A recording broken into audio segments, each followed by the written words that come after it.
পশ্চিমবঙ্গে কোভিড মোকাবিলার জন্য কেন্দ্রের পাঠানো কোটি কোটি টাকার আর্থিক সাহায্যের বড় অংশ নাকি খরচই করা হয়নি। শুধু তাই নয়, পিএম কেয়ার্স তহবিলের অর্থে তৈরি বহু অক্সিজেন প্ল্যান্টও দীর্ঘদিন চালু হয়নি। এমনই একাধিক গুরুত্বপূর্ণ তথ্য উঠে এসেছে ক্যাগের রিপোর্টে বা সিএজির রিপোর্টে। এই রিপোর্ট প্রকাশ্যে আসতেই শুরু হয়েছে নতুন রাজনৈতিক বিতর্ক। শনিবার পশ্চিমবঙ্গ বিধানসভায় একাধিক ক্যাগ রিপোর্ট পেশ করেন রাজ্যের অর্থমন্ত্রী স্বপন দাশগুপ্ত। সরকার জানিয়েছে আগের সরকারের সময় সরকারি অর্থ কিভাবে খরচ হয়েছে এবং কোথায় কোথায় আর্থিক অসঙ্গতি ধরা পড়েছে সেই অডিট পর্যবেক্ষণই বিধানসভার সামনে তুলে ধরা হয়েছে। রিপোর্ট পেশ করার সময় অর্থমন্ত্রী বলেন, এই রিপোর্টগুলো পড়লেই বোঝা যাবে কেন রাজ্যের আর্থিক ঘাটতি এত বেশি হয়েছে। তার দাবি, দীর্ঘদিন ধরে জমে থাকা একাধিক অডিট রিপোর্ট এবার প্রকাশ্যে আনা হয়েছে যাতে সব তথ্য বিধানসভার নথিতে অন্তর্ভুক্ত হয়। সবচেয়ে বেশি আলোচনায় এসেছে কোভিড-19 মোকাবিলার জন্য কেন্দ্রের দেওয়া অর্থ বরাদ্দ নিয়ে ক্যাগের পর্যবেক্ষণ। একটি সংবাদ সংস্থার প্রতিবেদনের ভিত্তিতে ক্যাগ জানিয়েছে, করোনার সময় কেন্দ্র পশ্চিমবঙ্গকে যে বিশেষ আর্থিক প্যাকেজ দিয়েছিল তার মধ্যে 2022 সালের মার্চ মাস পর্যন্ত প্রায় 659 কোটি 28 লক্ষ টাকা অর্থাৎ মোট বরাদ্দের প্রায় 65% খরচ করা হয়নি বলে অডিটে উল্লেখ করা হয়েছে। অর্থাৎ জরুরি স্বাস্থ্য পরিষেবা জোরদার করার জন্য যে অর্থ দেওয়া হয়েছিল তার বড় অংশ নির্ধারিত সময়ের মধ্যে ব্যবহারই হয়নি বলে রিপোর্টে দাবি করা হয়েছে। এখানেই শেষ নয়, ক্যাগ রিপোর্টে আরও বলা হয়েছে পিএম কেয়ার্স তহবিল এবং বিভিন্ন কর্পোরেট সংস্থার সিএসআর প্রকল্পের অর্থে পশ্চিমবঙ্গে মোট 75টি অক্সিজেন প্ল্যান্ট তৈরি করা হয়েছিল, কিন্তু 2023 সালের ডিসেম্বর পর্যন্ত তার মধ্যে মাত্র 32টি প্ল্যান্ট চালু ছিল বলে অডিটে উল্লেখ করা হয়েছে। অর্থাৎ প্রায় অর্ধেকেরও বেশি অক্সিজেন প্ল্যান্ট কার্যকরভাবে ব্যবহার করা হয়নি বলে রিপোর্টে দাবি। করোনার সময় অক্সিজেনের অভাবে বহু মানুষকে সমস্যায় পড়তে হয়েছিল। সেই পরিস্থিতির কথা মাথায় রেখেই দেশের বিভিন্ন রাজ্যে দ্রুত অক্সিজেন প্ল্যান্ট তৈরি করা হয়েছিল, কিন্তু ক্যাগের পর্যবেক্ষণ অনুযায়ী পশ্চিমবঙ্গে তৈরি হওয়া সব প্ল্যান্ট কার্যকর হয়নি, যা নিয়ে এখন প্রশ্ন উঠতে শুরু করেছে। এছাড়াও কোভিডের সময় কেন্দ্রীয় তহবিল থেকে পাঠানো কিছু ভেন্টিলেটর নিয়েও অডিটে প্রশ্ন তোলা হয়েছে। প্রতিবেদনে বলা হয়েছে কিছু ক্ষেত্রে প্রয়োজনীয় স্বাস্থ্য সরঞ্জাম ব্যবহারের ঘাটতি ছিল বলে পর্যবেক্ষণ করা হয়েছে। তবে কোন কোন হাসপাতালে কী পরিমাণ সরঞ্জাম ব্যবহার হয়নি সেই বিষয়ে বিস্তারিত তথ্য সংশ্লিষ্ট অডিট নথিতে রয়েছে। স্বাস্থ্য খাতের পাশাপাশি শিল্প সংক্রান্ত বিষয়েও গুরুত্বপূর্ণ তথ্য উঠে এসেছে ক্যাগ রিপোর্টে। রিপোর্টে দাবি করা হয়েছে একটি ই কমার্স সংস্থাকে সরকারি জমি দীর্ঘমেয়াদী লিজে দেওয়ার ক্ষেত্রে পশ্চিমবঙ্গ শিল্পোন্নয়ন নিগমের প্রায় 13 কোটি টাকার আর্থিক ক্ষতি হয়েছে। ঘটনাটি নদিয়ার হরিণঘাটাকে কেন্দ্র করে। সেখানে শিল্প গড়ে তোলার উদ্দেশ্যে রাজ্য সরকার শিল্পোন্নয়ন নিগমকে প্রায় 1326 একর জমি দিয়েছিল। পরিকল্পনা ছিল একটি শিল্প পার্ক তৈরি করার, কিন্তু ক্যাগের রিপোর্ট অনুযায়ী পরবর্তীকালে একটি ই কমার্স সংস্থাকে 99 বছরের জন্য যে জমি লিজ দেওয়া হয় তার মধ্যে জলাভূমির অংশও অন্তর্ভুক্ত ছিল। এই কারণেই জমির মূল্য নির্ধারণ এবং লিজ প্রক্রিয়ায় আর্থিক ক্ষতি হয়েছে বলে অডিটে উল্লেখ। এই পর্যবেক্ষণ সামনে আসার পর জমি বরাদ্দের পুরো প্রক্রিয়া নিয়েও নতুন করে আলোচনা শুরু হয়েছে। এদিকে আরও একটি গুরুত্বপূর্ণ বিষয় সামনে এসেছে। ক্যাগ রিপোর্ট অনুযায়ী রাজ্যের আগের সরকার টানা 4টি অর্থবর্ষে অর্থাৎ 2024-25 অর্থবর্ষ পর্যন্ত নিয়মিতভাবে ক্যাগের রিপোর্ট বিধানসভায় পেশ করেনি। এবার সেই বকেয়া রিপোর্টগুলি একসঙ্গে প্রকাশ করা হয়েছে।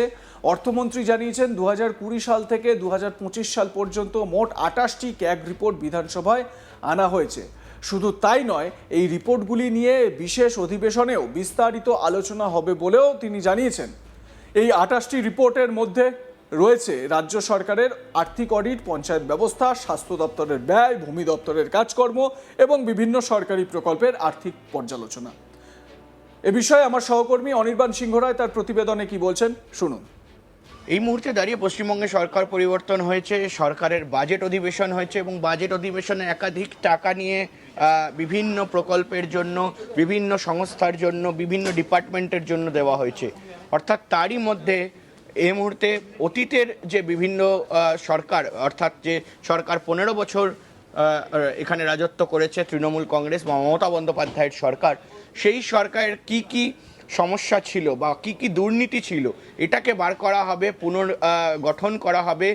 সেই বিষয়ে এর আগেই জানিয়েছিল একেবারে রাজ্যের মন্ত্রী এবং মুখ্যমন্ত্রী শুভেন্দু অধিকারী এবং রাজ্যের মন্ত্রীরা, এবং সেই জায়গায় দেখা যায় যে রাজ্যের মন্ত্রী স্বপন দাশগুপ্তকে এই দায়িত্ব দেওয়া হয়েছিল, এবং সেই দায়িত্ব দেওয়ার পর থেকেই কিন্তু একাধিক মন্ত্রীকে বলতে শোনা গেছে যে বিভিন্ন যে দুর্নীতি হয়েছে সেই দুর্নীতির কথা তুলে ধরা হবে আর কিছুদিনের মধ্যেই। আমরা জানি যে রাজ্যের উন্নতির জন্য পিএম কেয়ারস ফান্ড থেকে টাকা দেওয়া হয়, এবং সে জায়গায় এবার দুর্নীতির অভিযোগ উঠছে। বলা হচ্ছে যে পিএম কেয়ারস তহবিলে বিভিন্ন কেনা জিনিসকে কোনো রকম কোনো ইউজ করা হয়নি বা কোনো কাজে লাগানো হয়নি, এমনটা এই মুহূর্তে অভিযোগ বিজেপির তরফ থেকে বা এই সরকারের তরফ থেকে, এমনটা সূত্র মারফত খবর। এবং ক্যাগ রিপোর্ট প্রকাশ করা হয়েছে, এবং সেই ক্যাগ রিপোর্টে দেখা যাচ্ছে যে হেলথ সেক্টরে অক্সিজেন প্ল্যান্ট থেকে শুরু করে বিভিন্ন জিনিস সেগুলো তৈরি করা হলেও সেগুলোকে ব্যবহার করা হয়নি, বা অনেক জায়গায় টাকা থাকলেও সেটাকে তৈরি করা হয়নি। অর্থাৎ শুধু এই নয়, ইতিমধ্যেই কিন্তু যে একেবারে যেটা দেখা যাচ্ছে যে মোট প্যাকেজ যেটা দেওয়া হয়েছিল, এবং বলা হচ্ছে যে প্রায় 700 কোটি টাকার মতো প্যাকেজ, সেই প্যাকেজের 65% টাকা খরচাই করা হয়নি। তবে সেই টাকা গেল কোথায় সেই নিয়েও কিন্তু এই মুহূর্তে প্রশ্ন উঠতে শুরু করেছে। এবং তার পাশাপাশি কিন্তু এই যে ক্যাগের রিপোর্ট রয়েছে সেই রিপোর্টে বিভিন্ন অভিযোগ রয়েছে। শিক্ষা স্তরের দুর্নীতির কথা তুলে ধরা হয়েছে, শিক্ষা স্তরে যে টাকা পয়সা আসতো তার কোনো হিসাব নেই, এরকম দুর্নীতির কথা তুলে ধরা হয়েছে। তার পাশাপাশি কিন্তু স্বাস্থ্য দফতর, অর্থাৎ যে দফতর একেবারে অনেক যে বড় দফতর, সে জায়গায় দাঁড়িয়ে আমরা দেখি যে স্বাস্থ্য দফতরের বিভিন্ন জিনিস এর আগেও আমরা দেখেছি যে অক্সিজেন থেকে শুরু করে স্যালাইন এক্সপায়ার হয়ে গেছে, এরকম ধরনের ঘটনা ঘটেছে। ওষুধ এক্সপায়ার হয়ে গেছে, মানুষজন অসুস্থ হয়েছেন এক্সপায়ার্ড ওষুধ স্যালাইন নিয়ে, বিভিন্ন জেলার থেকে এই খবর উঠে এসছে। অর্থাৎ সেই জায়গাতেও নাকি কোথাও গিয়ে এই যে পিএম কেয়ারস ফান্ডের টাকা বা কেন্দ্রীয় যে টাকা, সেই টাকার কোনো হিসাব নেই।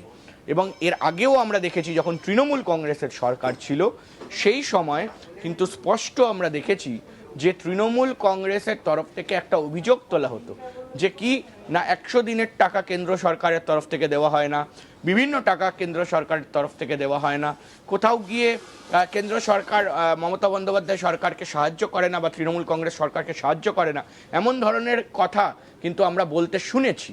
অর্থাৎ তারপর এই মুহূর্তে দাঁড়িয়ে আমরা যখন শুভেন্দু অধিকারী বা বিজেপি বিরোধী ছিল পশ্চিমবঙ্গে, সেই সময়ও তাদেরকে বলতে শোনা গিয়েছে যে কোথাও গিয়ে এই টাকার হিসাব দিতে পারছে না কেন্দ্র সরকারকে।